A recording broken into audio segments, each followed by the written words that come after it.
On today's episode, I'm talking with Hasard Lee, a former fighter pilot, an entrepreneur, and filmmaker with almost 80 million YouTube views and a brand new author. We talked about his first experience with a jet when he was 5 and how he was sold on being a pilot that day, the physical and mental challenges of flying the Air Force's fastest and most expensive jets, decision-making, mental toughness, debriefs, the book writing process, and the dream sheet. In the F-16, we have a little wind-up clock, just in case we have full electrical failure. Whenever there's an emergency, we'll tell new pilots, wind the clock. Doesn't do anything. Most of the clocks are broken. It just keeps you from pushing buttons because it's really important to think through the problem first, even if you only have a couple seconds. He's got an amazing vibe, and I know you'll love this conversation.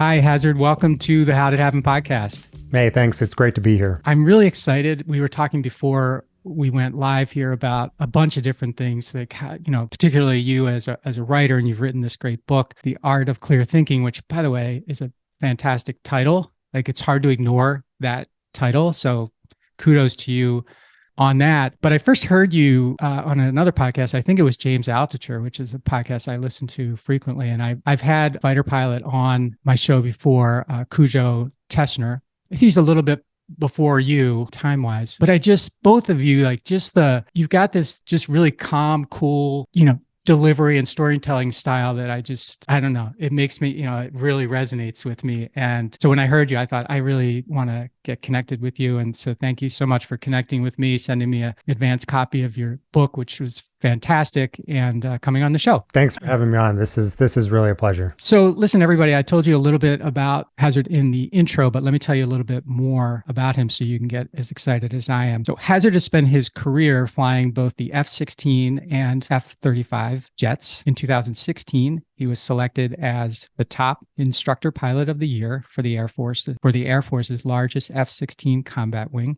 And we'll go through these F whatever, so you get a sense of what these things are, because I know a lot of you probably aren't acquainted with exactly what those are. So in 2017, he returned from Afghanistan, where his squadron dropped the most ordnance bombs since the opening days of the war. He's flown 82 combat missions and has 4 air medals. Congratulations and thank you. Hasard has the distinction of being the only fighter pilot to ever employ 2 different types of jets in combat on the same day. Was that due to like a breakdown in like an inventory thing, or was it due to some specialty that you needed from the particular jet? Yeah, so that was a really interesting experience. So that was the last mission in Afghanistan for me. And we had Aviano F-16 Block 40s replacing us. So we were flying their jets. And there's a really bad troops in contact situation that kicked off in the Nangarhar region, so along the Pakistani border. And so they scrambled us to go and support that troops in contact situation. I ended up employing all my ordnance in 10 minutes, and we were fragged to cover a 4-hour period. And there are no other pilots available. So I got on SATCOM with headquarters. They said, fly back as fast as you can. So I lit the afterburners, started flying back as fast as I could. And when I got back, I hopped into an F-16 Block 50, so a new updated software, took that back into combat and was able to employ. And fortunately, we didn't lose any troops that day. Okay. That had to be a hell of a day. Yeah, it was a busy day. Well, thanks for sharing that. So Hasard is also a content creator, an entrepreneur, and has one of the largest defense channels on YouTube. Since the start of 2021, he has over 79 million views on YouTube and has reached over 290 million people across social media. His first book, The Art of Clear Thinking, which again, awesome title, debuted last week on the 23rd of May. This is dropping, I think, the next week. Anyway, through St. Martin's Press, the book focuses on how to use fighter pilot decision-making in everyday life. Hasard speaks on air combat, human performance, decision-making, mental toughness, and how to debrief. You can find out more about him at his website, which is his name, Hasard Lee, HASARDLEE.com. And of course, his YouTube channel. That's your name, right? Your YouTube channel is your name? Correct. Okay. And his company is hasardx.com, HASARDX.com. So, Hazard, I start every podcast with the same simple question, and that is, how did it happen for you? So for me, that goes back to when I was 5. So I went to an air show back then, and that was when you could hop in the cockpit of an F-16 and F-15. So I climbed up, jumped in the cockpit, put on a helmet, so it looked like a bobblehead back then when I was that small, and I was hooked. I saw the Thunderbirds fly. I knew this is what I wanted to do. Now, it's a little bit challenging as a kid to have this dream. If you want to be in the NFL or be a professional baseball player, there are leagues that you can go, little league, and you can actually play those sports. But wanting to be a fighter pilot, there's not a lot you can do. I watched all the movies, memorized all the facts. I lived in a small town called Los Alamos, New Mexico, and my dad was a scientist. And Los Alamos is where the Manhattan Project was born. And so they purposely picked a place that was in the middle of nowhere. So the Japanese couldn't attack it, nor the Germans. So not a lot I could do there. Until I was a teenager, I didn't fly. But when I was a teenager, I had a chance to fly in a small Cessna 152. It's essentially a flying lawnmower with wings. And so I got a chance to fly, and I was hooked after that. It was kind of a culmination of sports and academics. So I wasn't a great student in school, but I was a pretty good athlete, but not great. But this really connected with me of having to study, but also having to have good hands when you're flying. And to pay for it, I was working at a fast food restaurant. So I was in my young teens. So it really wasn't a recipe for being able to get my private pilot license, but I knew that's what I wanted to do. And so I applied to the Air Force Academy, and I got a crisp white letter back saying, unfortunately, we don't have the room for you. Good luck with your life. And so I was pretty dejected for a couple of weeks. I had all the stickers and the flags all over my room. So I thought the dream was over. But a few weeks later, I got another letter in the mail saying that I was right on the cusp. If I went to another school called New Mexico Military Institute and kept my grades up, then they would let me into the school. And so that's the path I made it into the academy. While I was at the academy, I played baseball for a little bit and then transitioned to being an intercollegiate boxer, which unfortunately, the day before my flight physical. So the flight physical is the big deal there. Everybody wants to be a pilot, and you have to pass the flight physical, even small things like a heart murmur, and you'll get even asthma, even a concussion when you're young, you'll get rejected. And it's after you've already signed on the dotted line. So after sophomore year, you're committed to the Air Force for 5 years, and your physical isn't until your junior year. So anyway, the day before my flight physical, I was boxing and ruptured my right eardrum. And so I had to go through a whole bunch of waivers, and I had to heal my ear up. Fortunately, I was able to make it through. I got a pilot slot.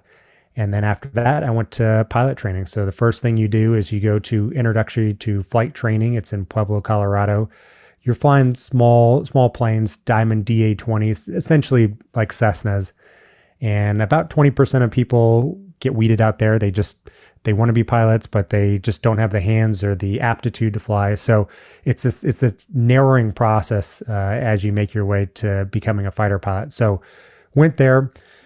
Did okay there, moved on to the next step, which was flying the T6 Texan II. It's an amazing plane. It's almost like a P-51 Mustang, high performance prop plane, about 1,100 horsepower, and knew I had hit my calling there because we're flying formation, we're doing aerobatics, doing some light, almost dogfighting type maneuvers, and it was a blast. We started out with 30 students. A few of them washed out. But I remember the first day of pilot training, the wing commander in charge of the whole base came in and he said, all right, I want you to close your eyes. How many of you want to be fighter pilots? Raise your hand. I raised my hand. He's like, all right, open your eyes. All 30 had their hands raised. And he said, 2 of you, if you're lucky, will fly fighters. The rest of you will fly heavies. I want you to think about that when you're here. Heavies are tankers and transport aircraft. I want you to think about that while you're here, and walked out. So that was his motivational pep talk. And after that, we were off to the races. So flying the T6, making it through the T6, there were about 7 of us selected to fly the T-38. It's a supersonic jet trainer built back in the 50s. Still, it's the most difficult plane I've ever flown because they wanted it to fly supersonic. They had very small engines, so they made it high speed maneuvering, low speed, it's terrible. So a lot of students over the years have unfortunately crashed in the traffic pattern. So now only the top 7 students go and fly T-38s. The rest go and fly essentially little Lear jets called the T-1. And I flew that for the next 6 months, doing a lot of the similar things that I did with the T-6, only it was at twice the speed. So that's a huge jump to go from flying prop planes to flying fighters. And then after that, a few of us were selected to go fly fighters. So I got selected for my number one choice, the F-16.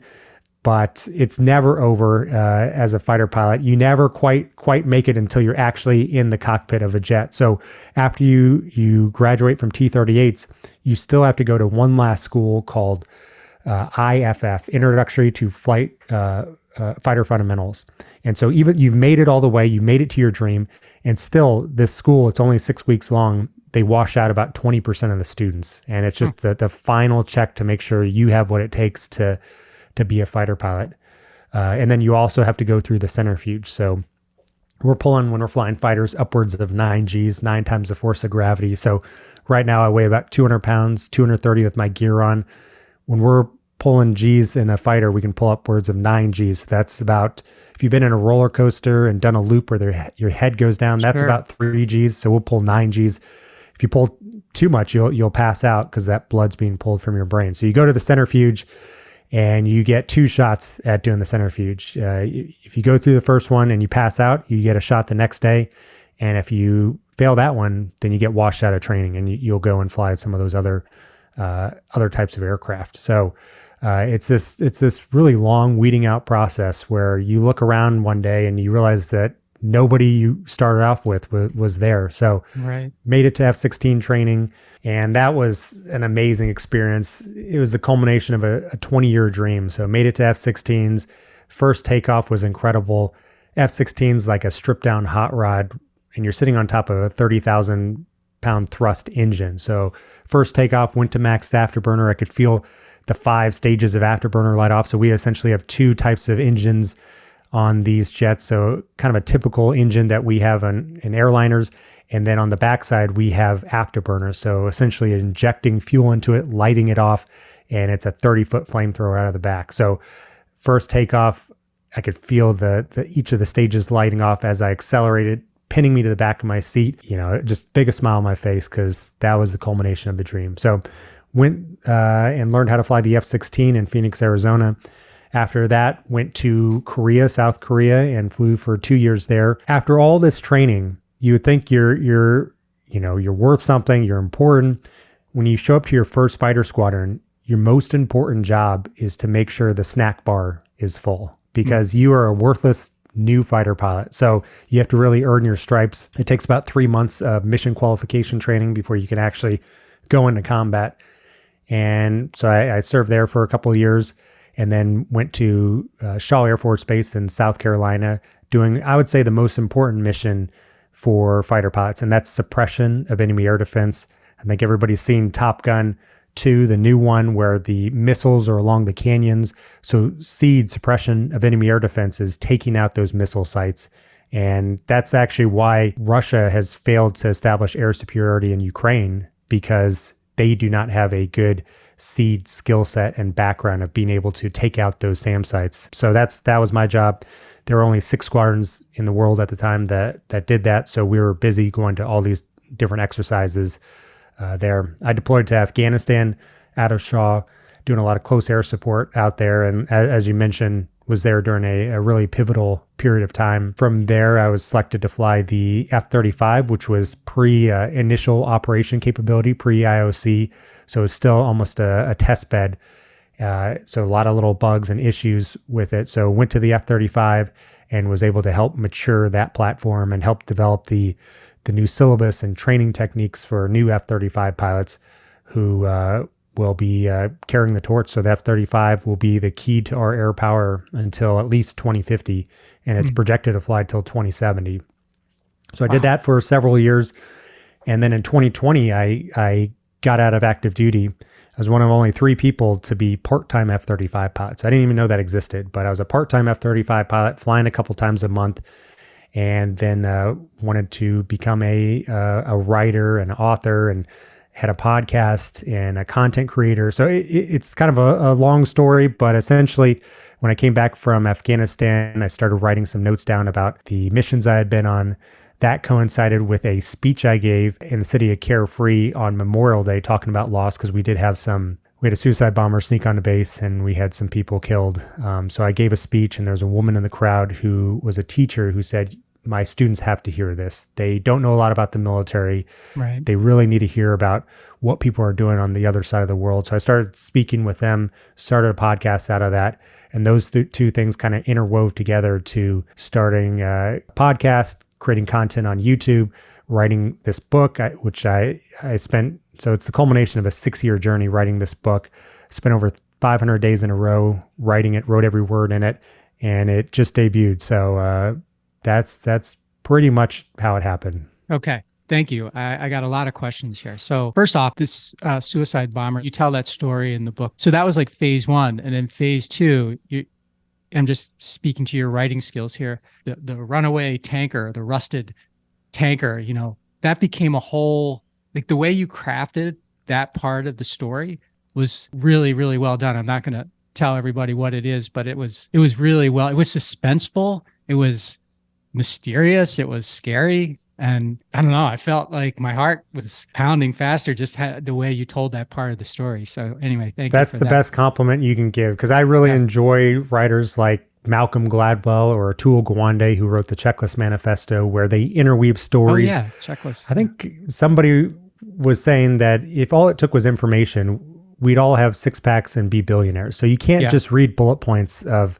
how to do things. I think as humans, we really learn through storytelling. So the best thing you can do is experience something on your own. But as humans, our strength is being able to learn from other people's successes and failures. Now, I have small kids, so sometimes they do have to touch the hot stove to realize it's hot. But every once in a while, they can learn from somebody else's mistake. And that's a tremendous advantage if you can do that over a sustained period of time. So that's what I tried to do with the book, make it about 80% storytelling, some from my experience flying, but others from key moments in history and business decisions, so that people can learn from that experience almost as if they were there. Yeah.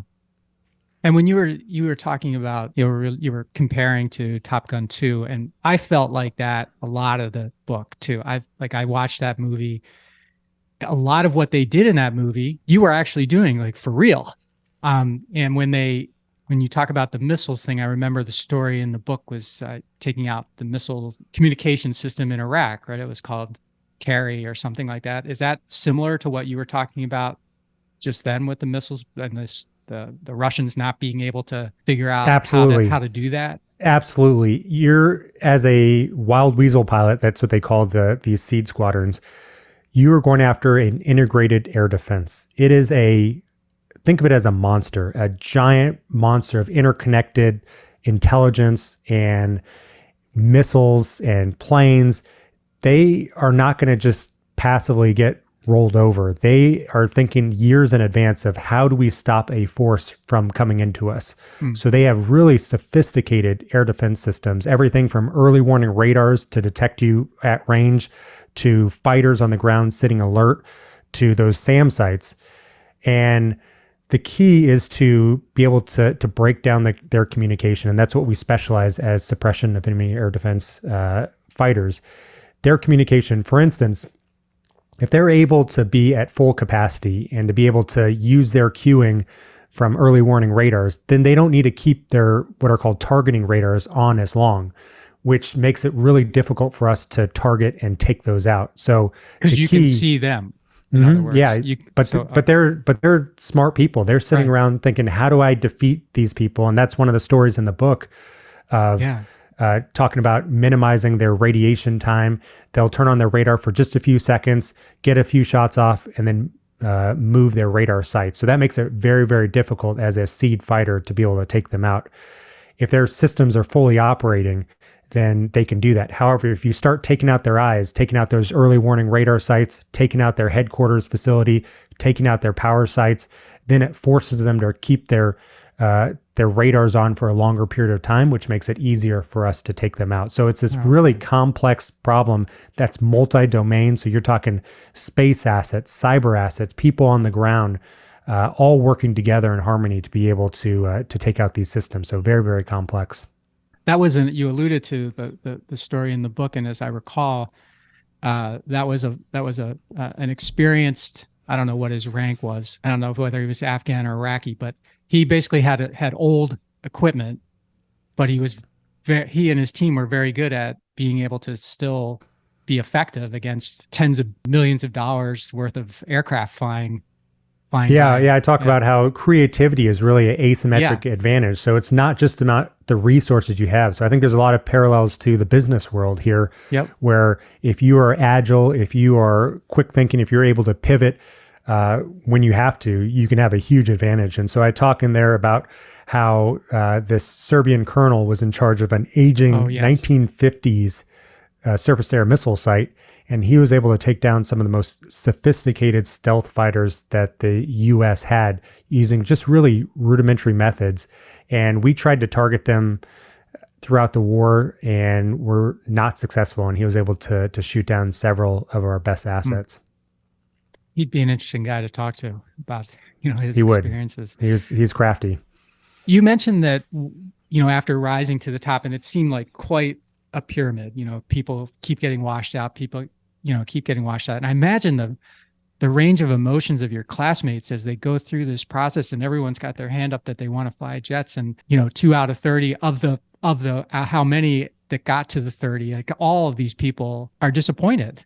So your classmates are disappointed, and then even once you graduate, you can be disappointed. I'm wondering what the environment is like, because it's super competitive, but also I imagine you've got to have a tremendous collaboration between everyone too. From your experience, like how do people deal with that? Yeah, it's a really unique environment because you all are working together, but also against each other. So I think you're just forced to be as much of a team as possible. So your flight commander, the person in charge of you, has a huge weight of being able to weight your scores at the end of the program. So if you are one of those people that just keeps to yourself, that doesn't share how you're learning, then you're not going to make it to being a fighter pilot, no matter how talented you are. So above all, it's really important to be collaborative, to be sharing the lessons that you're learning with your classmates. So at the end of the day, we know that only a few people are going to get fighters, but it's not like a sports team or like boxing or something like that. They're not your adversaries. You're just trying to do the best you can on your own, and just where the chips fall, they fall. And at the end of the day, we're all going to work together. And those are some amazing pilots. Like some of them they just made one mistake and it didn't work out for them. Some of them had other issues, but you fly with them throughout your career. So we absolutely rely on the tanker pilots. We absolutely rely on the ISR, intelligence, surveillance, reconnaissance pilots. So it's never one pilot is better than another. We're working as a team. And as I said, these problem sets going in and taking out an enemy's integrated air defense are extremely complex. So we really try to separate arrogance from confidence. You need confidence, but arrogance is projecting outward. And if you go in as the mission commander and you are talking about how great the F-35 is and how much better a pilot you were in pilot training, you're really going to turn off all of those other assets, and you need the sum to be greater than the parts. So that's what leadership is. So we work a lot on trying to be the best leaders possible. And to go back to the original question, you really need to collaborate well as a team. That's one of the most important skills as a fighter pilot. And when you were getting out of the Air Force Academy, I think I heard you say that you chose the F-16. So what is that process like? You get to choose where you want to specialize, or how does that work? So you first go to pilot training. And so everybody goes to pilot training a few weeks, maybe a few months before you graduate. You put your dream sheet together. So dream sheet starts with aircraft number 1. For me, it was the F-16, going all the way down the list. They don't know if you're going to get those aircraft. They don't know if they have it. They just are asking what, in your dream, what would you pick? And then they pair that up with whatever fighters they get. So it's really the needs of the Air Force. Sometimes there are 0 fighters available. Sometimes there are a lot more. So it really just depends on the needs of the Air Force matched up. The best thing, when I tell new pilots, the best thing you can always do is just to do the best you can and be at the top of the list, because you have your highest chance of getting whatever jet you want. But yeah, that's how it works. And I mentioned when we were going through the bio, maybe just a quick rundown on the different. So the jets that are mentioned in the book, F-16, F-35, F-22, there are probably others, but can you just give people a layman's understanding of what these different things are so they can sort of put themselves in your shoes for a second? Yeah. So F-16 is a stripped down hot rod. It was built in the 1970s when it was all about turning tightly and sustaining that turn. So it's a very, very nimble, agile dogfighter. We still fly that aircraft today. So I was flying the newest F-16s in the U.S. inventory, but those were built back in 2002. So we have a new generation of fighters now, the F-22 and the F-35. So those are the only two U.S. 5th generation fighters.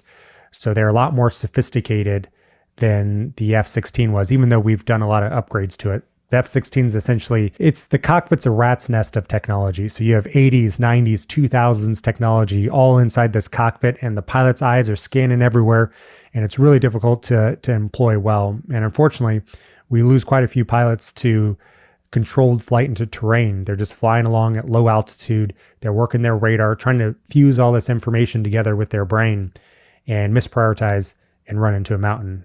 5th gen fighters do a lot better job of fusing that information together to make it a lot more accessible to the pilots who are a lot more capable as a pilot. So F-35 is the newest one. F-22 is what we call a legacy 5th gen. F-22 pilots aren't a huge fan of that name, but they're a 5th gen fighter. They're kind of the bridge between the older 4th gen fighters of turning tightly and the newest one of the F-35 being more of a flying sensor of managing systems and passing that information along. Okay. And that what most people, at least me, most people in my generation remember the stealth bomber. It sort of looked like, what did it look like? A Stingray or something. Were those were still in use when you were in Afghanistan or no? Had they? So there are two different types. So there's the B-2 bomber. That's a massive bomber that looks like the Stingray. There's another aircraft called the F-117. That's what I cover in the book. And that's a really angled looking weird airplane that was really fragile. Couldn't dogfight. What we did with the F-35 was really fuse the F-117 with an F-16. So that's kind of the child out of those two. Okay. All right. And it was funny when you were describing the F-16 in the book. I think I laughed when you were talking about the braking system, because it was really easy to sort of wrap your head around the brakes being like something you'd have on a Toyota Corolla, I think is what you said. It was like when you think about the speed you're coming in and then having to stop with those brakes, it was really kind of brought home the stripped down, like strapping a rocket to your butt kind of thing, and just there's no extra fat on it. And this 30,000 pound aircraft. So what's that? About 10 times more than a regular car. And it's going at about 175 miles an hour. So that's one of the principles I cover in the book is exponential, and energy is exponential. So you're going twice as fast. It's 4 times energy. So you have an aircraft that is 10 times the weight going 4 times as fast as a Toyota Corolla, and you have to dissipate that energy. So we oftentimes have a lot of people, especially when you're coming back with bombs, a lot of fuel, at high density altitude, like in Afghanistan, they'll light the brakes on fire, and it's a big deal. One of the stories you tell in the book, and it kind of reminded me of it when you were talking about, the G forces and, passing out, and you didn't pass out in this example, but as I recall, you were doing some type of vertical maneuver, and essentially you surpassed the capability of the machine, and you started to basically fall back like first. Is that right? Yeah. So I really wanted to cover the concept that small inputs can have large outputs. So these decisions we're making are like the small gears in a mechanical clock. So a small, seemingly peripheral one can have a big impact. And so in that case, I was dogfighting against somebody, and this was one of my first times dogfighting in the F-16, just learning how to do it. And I was doing essentially a loop into the vertical, and I was 5 knots too slow, about 7 miles an hour. So just a little bit. And I decided to do it.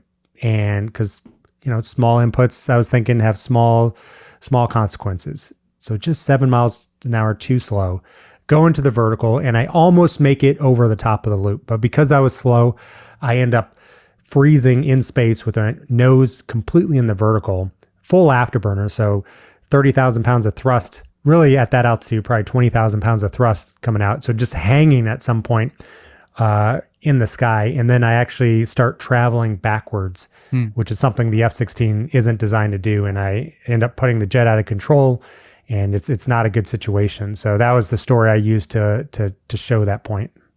And then it was one of several that you used, Hazard, to talk about decision-making under pressure.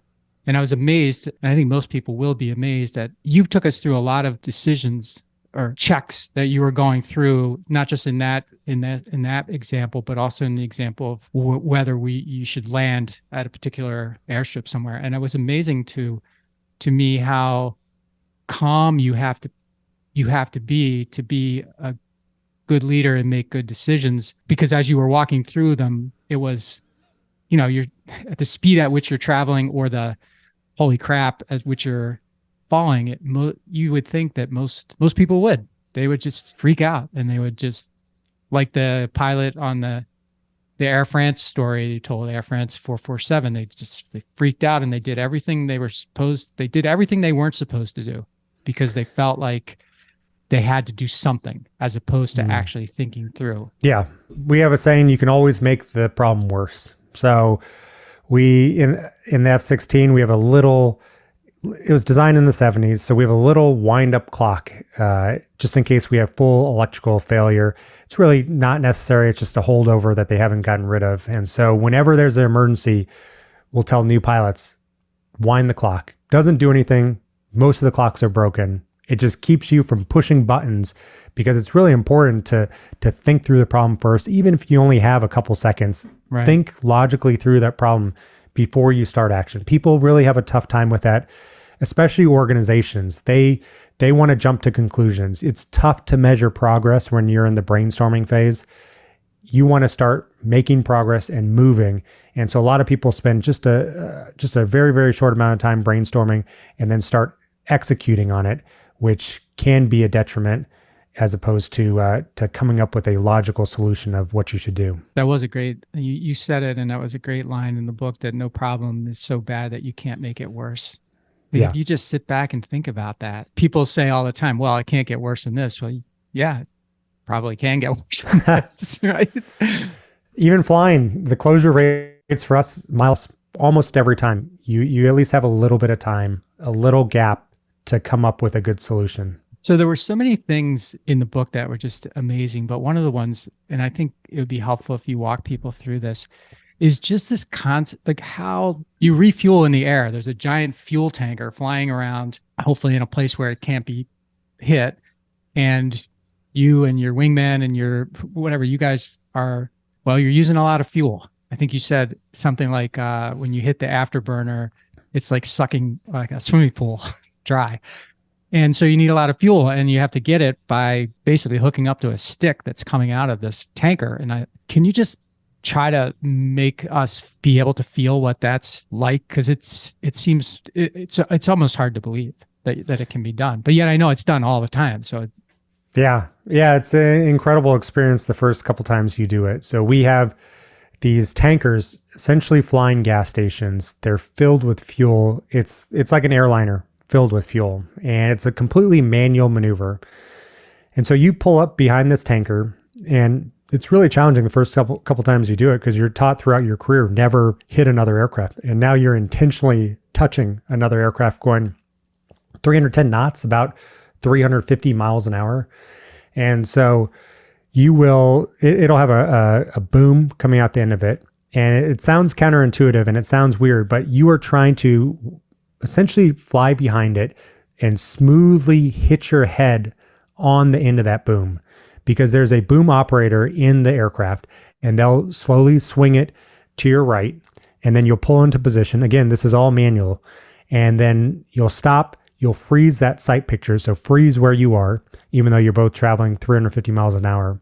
And then they'll plug into your jet and start refueling. So it's pretty terrifying the first couple of times you do it, but eventually it becomes routine for the most part. When we were flying missions in Afghanistan, we would refuel 4 or 5 times every mission. And it gets to be routine until it doesn't. So there are times when there's a lot of turbulence, when it's at night, low illumination, there's weather, or I talk in the book about a time we almost ran out of fuel, where it gets pretty sporty refueling. And, you definitely don't want to hit the tanker and turn into a giant fireball. Right. And as far as the actual connection, is it I mean, it's obviously not magnetic. I don't know. How does it actually, so the fuel doesn't spill out, how does it connect? Yeah, there's a seal, and I believe it's a hydraulic connection. So these tankers, for the most part, were designed, KC-135s, that's the primary tanker right now. Those were designed and built in the 50s and 60s. So it's really old technology that's holding these up. We have a new tanker coming out, but the backbone is still these really old tankers. And that operator, the boom operator, that's a lot of pressure too. It is, especially with a stealth fighter. You don't want to ding up the top of the coating. So they are great at what they do as well. Chapter 6 of the book is about mental toughness, and you've been an instructor. You talk a little bit about the change in training. You talk about even some of the best students that come out when they're faced with some of the situations, say, that you talk about in the book, that are real pressure cookers or they're simulated. Sometimes the mind just can't handle the number of decisions or the number of things that have to be gone through. And I'm just curious how, because you talk about that as being something that is real challenging for a lot of people, but also I think you talk about how to make people stronger, be able to handle those things better. So, and those apply to it seems like obviously they apply to business and leadership, but it's in the military, it's such a life or death thing. And, most of business isn't life or death. You can make a bad decision and recover from it a lot of the times, but you can't maybe in the military. So I'm curious, first of all, how you worked on mental toughness, improving mental toughness, and your experience with it, and then how you teach that to people that maybe aren't in a life or death situation, but can always get better at making decisions. There's a couple aspects to it. One is being able to handle the pressure. So there's a lot of pressure as a fighter pilot.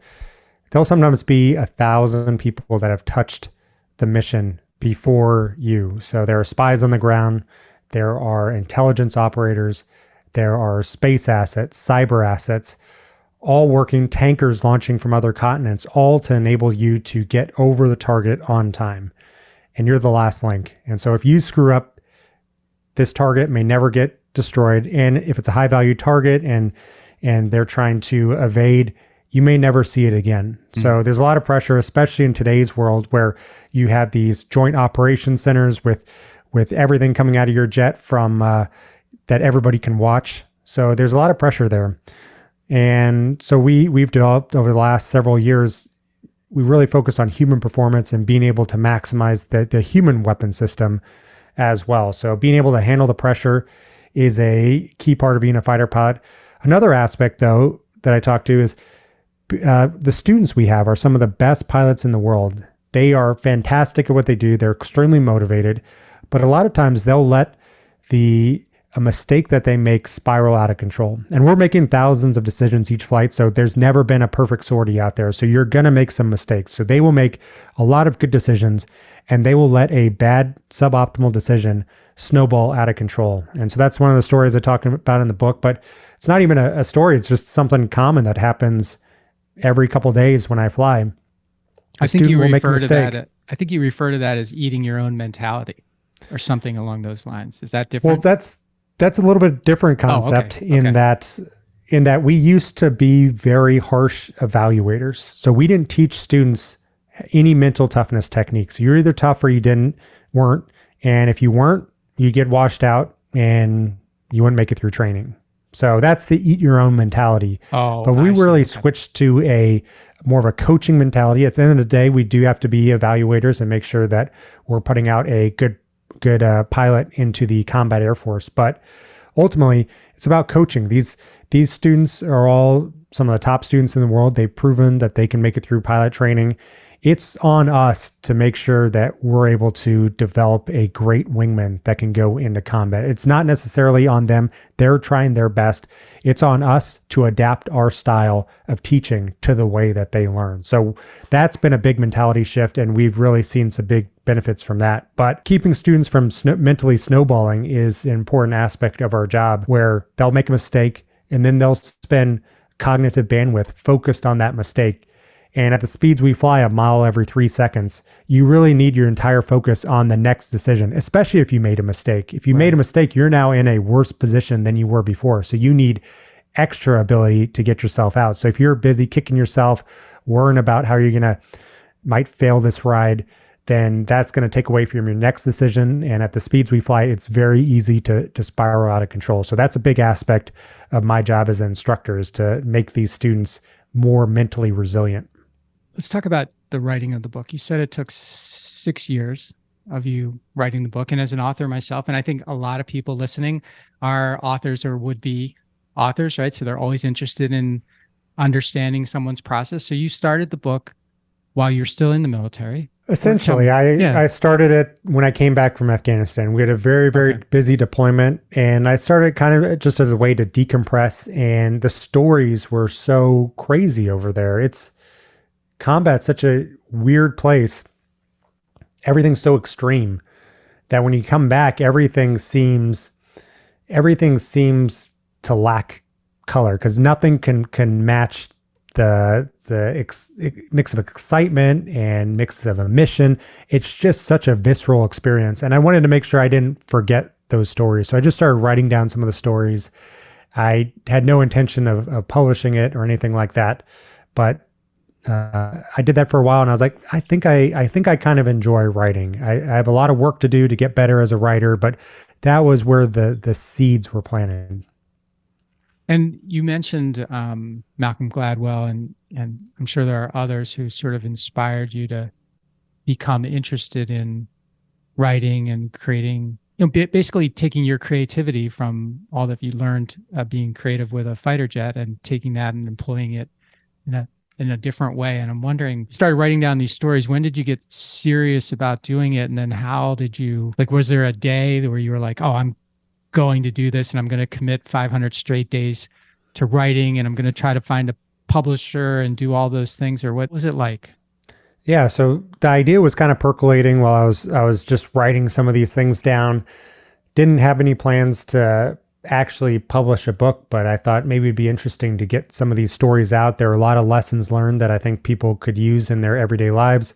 And I had a podcast, and I spoke to a man named Dan Schilling. He was in the real Black Hawk Down. He's credited with saving a Army Ranger and a SEAL Team 6 member. So incredible guy.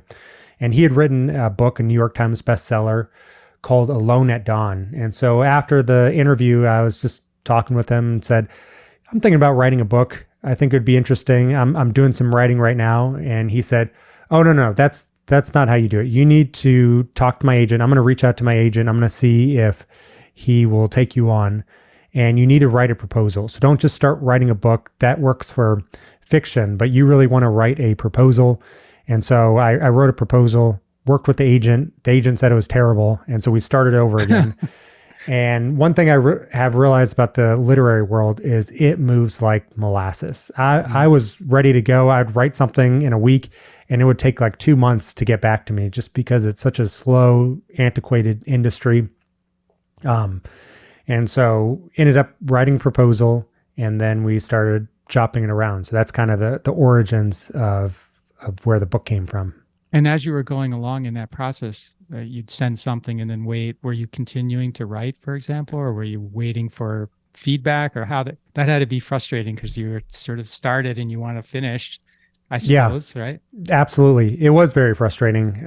There's not much you can do. This was an alien world to me. I didn't know what I was doing. So the agent would come back, say, I need you really have to write a book to write a book. So I wrote, it was about 25,000 words for just the proposal. It's essentially a business case showing that people will read it and that you'll be able to promote it and that it's an interesting story. And so I would just blaze through it in a couple of days. And then, he's managing a whole stable of writers. So he would get back to me about a month and a half later. And that's just the process in the publishing industry, unless there's some secret shortcut. I think maybe if you're a big author, you have a shortcut there. But for a brand new person, I mean, that's one of the difficult things, I think, for anybody is I was kind of at the top of my field as a fighter pilot. But if you want to go do something else, you got to climb down the mountain. You can't just jump mountains. You got to climb down the mountain and slog it out as a new person. And I think most people aren't willing to do that.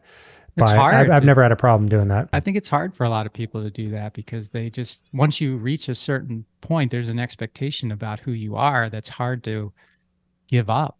Yeah, you have to be willing to be the idiot, the person with the dumb questions that doesn't know what they're doing, that gets critiqued and criticized and just are lacking in whatever you're trying to do. But I think the best people in the world, they're constantly reinventing themselves. They're comfortable being uncomfortable. And that's really a skill. As a fighter pilot, you never get comfortable really doing what you're doing because there's always a next level. You're always training, always learning something new. So that's one thing that I really am thankful the military did. Maybe not at the time, but you were always uncomfortable in the military and it trained you to be comfortable being uncomfortable. Can I talk to you let's talk about the debrief process. So you talk a little bit about debrief in the book. And when I had Cujo on, he talked, his book was called Debrief to Win. And I find that one, talk about the process and how valuable it is. And then two, in the real world, outside of the military, in the business world, in the entrepreneurial world, for example, how frequently do you see good debriefing being done? Yeah. So when we fly, we'll only fly typically for a training mission about an hour and a half, and we'll come back and we'll debrief for 2 to 6 hours. So we'll dig through everything to find out what went wrong and how we can do it better. We'll sometimes listen to the same radio call 10 times just to figure out how we can say it better the next time. And so that's really the key to our success in learning as fighter pilots. It's really expensive to fly these planes. It costs the F-35, it costs somewhere between $35,000 and $50,000 an hour to fly just for one. And we'll sometimes be going out with 16 other aircraft. So it's very expensive. It's important for us to be able to learn from each mission as much as we can. So the debrief process is important. We also have a lot of heritage and a lot of techniques that we use throughout it. One is nameless, rankless debriefs. We're trying to be surgeons and we're trying to keep it completely sterile where we just learn lessons. We're not trying to pass blame there. If anything, people are trying to accept blame for what they did wrong and how they can do it better. But rank and experience doesn't matter. If you are a young flight lead who's in their mid-20s and you're leading the flight, your job is to debrief the mission. And I've seen times where a young captain in their mid-20s is debriefing the wing commander in charge of the entire base who's been to combat, who's done everything. So that's just our culture is you try to learn in the debrief. Nobody is above the law. Nobody can be shielded with their rank or their experience. And so that's something that I really see in the civilian world that can apply because I don't think debriefs happen very often. So always having a dedicated time doesn't need to be 2 to 8 hours. I know a lot of people will be like, I don't have that extra time. Right. It can be as short as 5 minutes after a presentation, after any sort of decision that's important. You can always dedicate, and there needs to be a dedicated time. If it's not scheduled, you won't do it. So have a scheduled time. Could be as short as 5 minutes. I would schedule 15, 30 minutes just to figure out what are the lessons that we learn carrying forward. And if you really want to break it down and make it simple, what are 3 things we did well and what are 3 things that we can improve upon? And everybody go around and say 3 things that they can do better, 3 things that they did well, and then try to come up with a collective 3 things we did well, 3 things we can work on. And over time, you're going to see that adds up a lot. 1% every day is a tremendous advantage over an organization that isn't capturing these lessons. Yeah. Yeah, 1% a day is 37 times in a year. I think it's James Clear had that Hmm. in his book. I think that I think in like you said, it's a rankless conversation. It's a rankless debrief. That one I suppose has to take some getting used to. But in the civilian world, in the business world, those are hard, right? Because you can be vulnerable and all. You could choose any word you want, but you know that you're in a room with someone who has some say so power over you. So you really have to have an adept leader to have it. I'm speculating here. I want to get but you really have to have an adept leader to make that work, because you can ruin it like real quick and just it'd be very hard to get it back. And I also think a lot of you debrief in the military, you debrief whether you have a win or a loss, right? In the business world, I think we debrief a lot when we lose something doesn't go right, but we don't always debrief when we win, which is kind of important because there's lessons in winning, just like there's lessons in losing. Absolutely. You should always be debriefing whether you're winning Yeah. or losing. And to your point, it is a unstable system. This nameless, rankless debrief, it's very easy. As soon as the first person starts to pass blame, the whole thing crumbles. So you need a really strong leader. If you're not the leader of the org or leading the debrief, it's going to be challenging to be able to force that mindset on other people. It's not something that's common. So if that's the case, if you're on the bottom side of things, or if you're a middle manager, then I would say just take personal accountability. You can only do so much. It'd be great if everybody was the CEO, change things on a dime, but you just got to work with what you have. And so if you are not leading these teams, then just try to hold yourself to that bar. Write down every day 3 things that you did well, 3 things that you can improve upon, and how you can do that for the next time. So you can only do so much. Finally, let's just talk a little bit about your experience as an entrepreneur. So you've got Hasard X, you're making beautiful videos, like amazing videos. And I'm sure you're doing other stuff too. How did that get started? What are you trying to accomplish with that? And who's the ideal client for you? Yeah, that's interesting. So it really was born out of the podcast. So I started the podcast, and then I realized you have to promote the podcast. I'm sure you're aware of that challenge. Yeah. So I started social media accounts to be able to promote the podcast, and really dove into what are all the best practices and techniques, and was able to start growing a following. And that's really what enabled me to write the book, was having the following, and really enjoyed being able to share some of these lessons that I've learned in aviation with people out there, and to showcase some of the stuff that we did. So there's not a lot of cameras that are allowed on these military bases, and it's more of an antiquated system. It's not because things are classified. It's just because there's a lot of bureaucracy involved in it. So I was willing to take that on. And so I would get approval to bring on cameras onto the base and bring on video crews to be able to film stuff and to help out public affairs and make engaging new content for them, and realized that I enjoy leading these teams. I started growing my own team to be able to do that, and realized that we had excess capacity. So we were making some videos where I would go with the Coast Guard, jump in the freezing ocean. I would fly with the first civilian F-16s. I did another thing with the Defense Innovation Unit and Nellis Air Force Base, where they had us doing physiological monitoring for fighter pilots. So I was doing all these different projects, and realized that I had made, with my team, we had made some great progress, and we could make some great content out there. And so wanted to be able to grow a business out of there, and started working with different companies, defense companies, worked with Google, worked with a bunch of different companies to make engaging, exciting content, which is in a little bit of a stagnant field. So the Nikes, the Under Armours, the Apples, they all do a great job, of course, but there's a lot of companies that struggle with making engaging content. And that's something that I've been doing for the last 6 years or so. So just wanted to exercise that muscle, especially since we had excess capacity to do it. Yeah. Well, welcome. We need more of that. So thank you for doing that. The name of the podcast, you mentioned it several times, the podcast, but what is the name of the podcast so people can go listen? The Professionals Playbook. The Professionals Playbook. Another great name. So as we finish up here, Hasard, is there something that I haven't asked you about, or something you'd like to leave with with the audience that I should have asked you about, or a lesson? Or... I would say the kind of the central theme of the book is that decision making is becoming more important than ever. It's really a key to leadership now. So I think a lot of people, when they think of leadership, they think of management, and that's still important. But management was really born out of the Industrial Revolution, being able to control hundreds or thousands of people in the factory. But leadership is transitioning into decision making. Decisions that we're making are becoming more important than ever. When I'm flying a fighter, I am thousands of times more capable than I could be on my own. This suite of technology is allowing me to be far more capable on the battlefield than I could be on my own.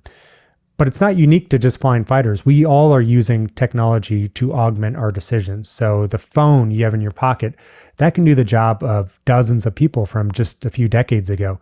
Your computer, your car, they all are increasingly leveraging the decisions that we're making.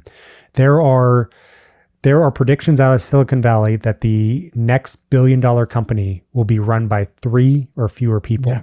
And that's because of AI. AI is a tremendous lever for the decisions that we're making. So as we move forward, the key to being able to succeed is being able to harness this technology. And that comes down to making good decisions. As a quick example, as humans, we only burn about 90 watts of electricity, but the average Westerner uses 12,000 watts of electricity, and that powers the technology that leverages our decisions. So this is a critical skill, and it's only becoming more important. So I think this is something that people need in their toolkit if they want to be good leaders in the future. And you say it in the book, and I think it's worth putting down here that, because I see this all the time, no decision is a decision. And as a leader, at least in my experience, your team is expecting a decision from you and you don't make a decision, that's a decision. And the likelihood, once people expect a decision and they don't get it, that can become a slippery slope. So making a decision is very important.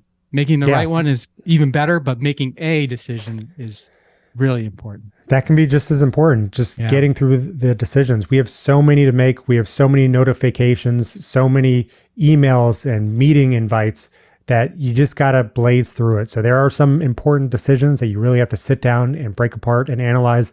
But a lot of it is just getting some of those other decisions off your plate so you can focus on the few key ones that are important. And I talked to different things called power laws, law of diminishing return, where a lot of times if you keep analyzing a decision, the amount of information, useful information that you're gleaning from it shrinks. So just make the decision that'll reset the diminishing curve and you'll have more information to make follow-on decisions. Yeah. So that's most decisions we make. Most are not critical decisions that you can't reverse. Right. Make an 80% decision and then the next decision is going to be closer to 100% because you're going to learn off of having made the 80% decision. Right. And that last 20% takes 10 times as long. And you may never get to the point where you have 100% understanding. You probably won't ever get to the point where you have 100% understanding of the problem in front of you. So most of it, get to some level. Doesn't need to be 80%. For some decisions, a 50% level understanding is good enough. Right. Move it off your plate. Some are really critical and you need a 90% level. So it's about being able to assess the problem in front of you. Well, Hasard Lee, thank you so much for coming on the podcast. Thank you for protecting us. Thank you for protecting our freedom. Thank you for writing this book, The Art of Clear Thinking, the podcast, the content, impacting so many people on YouTube, creating a really great brand around you and what you're doing. Buy the book, leave a 5-star review, which I'm going to do right after this podcast. Anything else, any place you want to direct people outside of for the book or Amazon? The book's been doing really well. So it's a bestseller for Barnes & Noble. It's #1 bestseller on Amazon right now. The audiobook is really unique and special. Recorded parts of it while flying. So in the cockpit of a jet. So it's the first time the folks at Audible have said that's been done. So we recorded the intros to every chapter in the plane. So it's pretty unique, pretty special. I read it. But I'm just happy that the book is getting out there. It's graduation season. A lot of people are buying it for new graduates. Nice. And surprisingly, a lot of people are buying it for Father's Day because being a father, it's like being a fighter pilot. Minimal sleep, a lot of chaos, a lot of incomplete information, and a lot of important decisions to make. So I'm just, that's been a pleasant surprise, but just happy to see that the word's getting out there. And a lot of people counting on you too. Correct. For sure. All right. Well, awesome. I did get the Audible as well, so I can't wait to listen to you in the jet, introducing the chapters and hearing you read it. Because as I mentioned at the very beginning, there's just a certain cadence and calmness and interesting vibe around you. So I look forward to it. And for everyone listening, thank you for joining us for this episode. Until we meet next time, please maximize the greatness that's within you and make your future your property, something that you are very, very proud to own. Hey, everybody, thanks for listening to the show. And before you go, I just have 3 requests for you. 1, if you like what I'm doing, please consider subscribing or following the podcast on whatever podcast platform you prefer. If you're really into it, leave me a review, write something nice about me, give me 5 stars or whatever you feel is most appropriate. Number 2, I've got a book. It's called Owner Shift: How Getting Selfish Got Me Unstuck. It's an Amazon bestseller, and I'd love for you to read it or listen to it on Audible or wherever else, Barnes & Noble, Amazon. You can get it everywhere. If you're looking for inspiration that will help you unlock your greatness and potential, order or download it today so that you can have your very own copy. And if you get it, please let me know what you think. Number 3, my newsletter. I do a newsletter every Thursday, and I talk about things that are interesting to me or I give more information about the podcast and the podcast guests that I've had and the experiences that I've had with them. You can sign up for the podcast today at my website, which is my name, MikeMalatesta.com. You do that right now, put in your email address, and you'll get the very next issue. The newsletter is short, thoughtful, and designed to inspire, activate, and maximize the greatness in you.